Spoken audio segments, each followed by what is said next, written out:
세계 인구의 25%, 세계 GDP의 21%를 차지하고 있는 지역이 있어요. 이 지역을 대표하는 세계 나라만의 GDP와 인구수는 유럽연합의 GDP를 모두 합친 것과 비슷하고, 인구수로는 유럽연합과 북미와 남미 대륙 전체를 합친 것보다 많습니다. 어딘지 이미 아신다고요? 네, 맞습니다. 동아시아의 한중일 얘기예요. 지구에서 가장 영향력 있는 지역 탑3는 세계 전체 넘버1 미국이 속해 있는 북아메리카, 세계사에서의 전통 강호들이 똘똘 뭉쳐있는 유럽, 그리고 GDP 규모 2위와 3위, 10위가 뭉쳐있는 동아시아예요. 요즘에는 모든 나라들끼리 잘해보자라는 다자주의보다는 지역 이웃들끼리 잘해보자는 지역주의가 대세예요. 당장 북미에서는 미국과 캐나다, 멕시코가 모인 USMCA, 옛날에는 나프타라고 불렸죠. 여기도 자기들끼리 똘똘 뭉쳐서 평화롭게 강한 친구 미국의 주도로 경제공동체를 이루고 있고, 유럽은 EU라는 경제공동체로 관세 철폐와 더불어 화폐까지 통일하는 아주 영향력 있는 단합을 하고 있죠. 세계에서 미국을 제외하면 가장 영향력이 큰 집단입니다. 그런데 유독 동아시아는 자기들끼리 뭉치지 못하고 있어요. 사실 동아시아 주요국인 한중일 3국이 뭉친다면 엄청난 시너지 효과를 낼 수 있어요. 일례로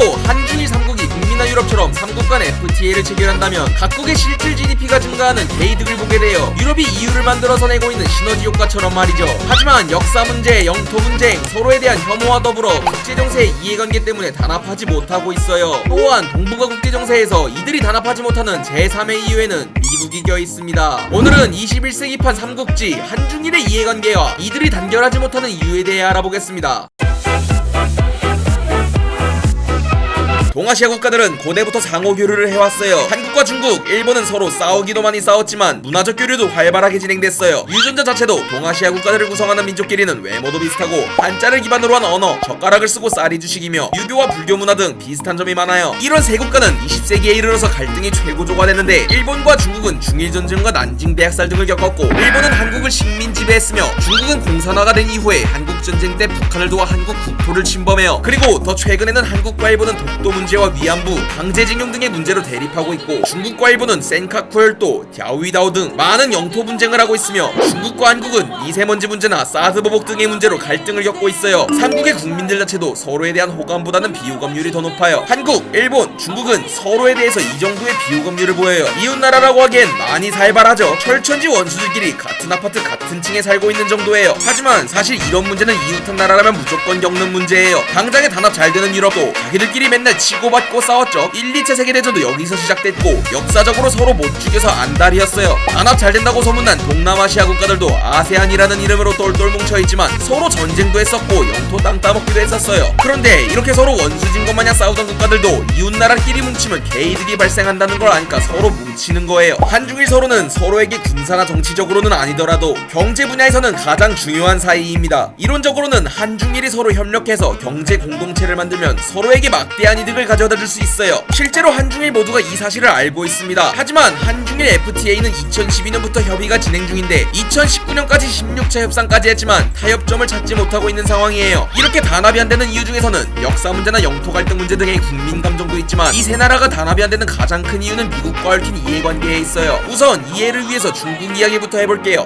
21세기 중국이 무섭게 발전했고 2050년에는 중국이 미국을 따라잡을 수도 있다는 전망도 있어요. 중국은 현재 패권주의로 무장한 중국을 중심으로 한 세계를 만들고 싶어해요. 물론 한국과 일본도 중국을 중심으로 하는 질서에 편입되기를 바라고 있고요. 현재 중국의 목표는 1대1로 등의 정책으로 세계 전체에 중국의 영향력을 확대하고, 하나의 중국 정책으로 소수민족들이 분열되지 않으며 공산당을 중심으로 한 통치 기반을 보장받는 거예요. 하지만 이렇게 중국이 커지면 현재 세계의 대장 미국의 심기는 굉장히 불편하겠죠. 그래서 미국은 중국을 군사적으로도 경제적으로도 왕따를 시키고 싶어합니다. 이 사진을 보세요. 미국은 최근 아프가니스탄에서는 철수했지만 중국을 군사적으로 포위하고 있는 포지션을 취하고 있어요. 동아시아 3국의 국제적 이해관계는 이러한 미국의 중국 견제와 큰 관련이 있어요. 중국 다음으로는 일본 얘기를 해볼게요. 일본은 다들 아시다시피 섬나라예요. 일본은 이 섬이라는 한계 때문에 항상 대륙 진출을 꿈꿔왔어요. 임진왜란이나 중일전쟁을 일으키고 조선을 식민지화했던 이유도 일본이 대륙으로 진출하기 위한 욕구에서 시작된 거죠. 하지만 미국한테 원폭 두 방 맞고 일본의 대륙 진출 소망은 접을 수밖에 없게 됐어요. 그래서 현재의 일본은 해양 교역로를 확보하는 게 가장 중요해요. 그래서 일본은 미국이랑 친해질 수밖에 없어요.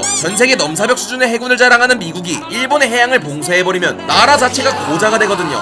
일본은 미국한테 싸움을 걸었다가 제대로 두드러 맞아본 역사도 있고 미국의 말 한마디에 경제가 박살난 적도 있습니다. 그리고 섬나라라는 콤플렉스를 갖고 있고요. 일본은 미국이 중국을 견제할 때 미국 편을 드는 게 무조건 이득이었습니다. 하지만 사실 이제 무조건 미국 편만 들 수는 없어요. 일본과 중국은 센카쿠열도 갸오이다오에서 영토 분쟁을 겪고 있잖아요. 그런데 2011년 센카쿠열도 갸오이다오에서 조업하던 중국 어선을 일본 경찰이 체포하는 일이 발생합니다. 이때 두 나라 사이의 악감정은 극에 달했어요. 그런데 갑자기 중국이 히토류로 일본의 약점을 잡아요.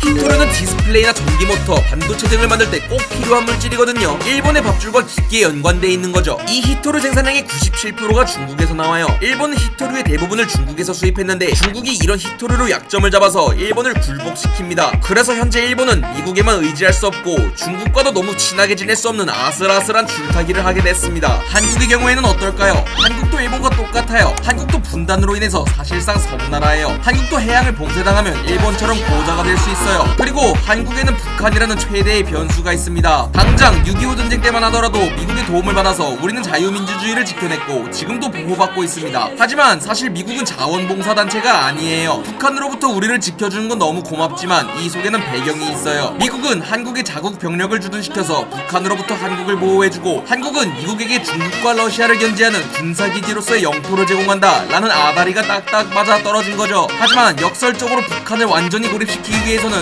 중국과도 어느 정도 친하게 지내야 할 필요가 있어요. 한국이 중국에 완전히 등을 돌려버리고 중국이 북한을 지원하면 우리 입장에서도 골치가 아프거든요. 그리고 한국의 경제에서 중국이 차지하는 부분이 어마어마하기 때문에 역사적인 문제나 국민 감정의 문제로 중국을 내치기는 어려운 현실이에요. 중국으로부터 들어오는 무역 수지가 한국 입장에서는 너무 달달하거든요. 정리해서 말하면 미국은 중국을 왕따시키고 싶어하고 한국과 일본을 적극 지원해서 중국 왕따 프로젝트에 동참시키고 싶어합니다. 하지만 한국과 일본 입장에서는 미국이 주는 엄청난 혜택도 중요하지만 중국에서 들어오는 이익 또한 포기하기 힘들어하는 상황입니다. 그래서 아슬아슬한 균형 잡기를 하는 중이고요. 한국과 일본이 2018년 무역 분쟁을 시작했을 때도 미국은 대놓고 엄청나게 불편한 심기를 드러냅니다. 미국, 한국, 일본이 단결해서 중국을 두드러 패고 싶은데 괜히 한국과 일본이 서로 싸우면 중국 입장에서는 개이득이거든요. 미국은 항상 한국과 일본이 과거를 잊고 서로 친하게 지내기를 바라고 있어요. 이렇게 한중일 3국은 고대부터 많이 싸우기도 하지만 많이 교류하기도 했던 이웃나라지만 국민 간의 감정도 좋지 않고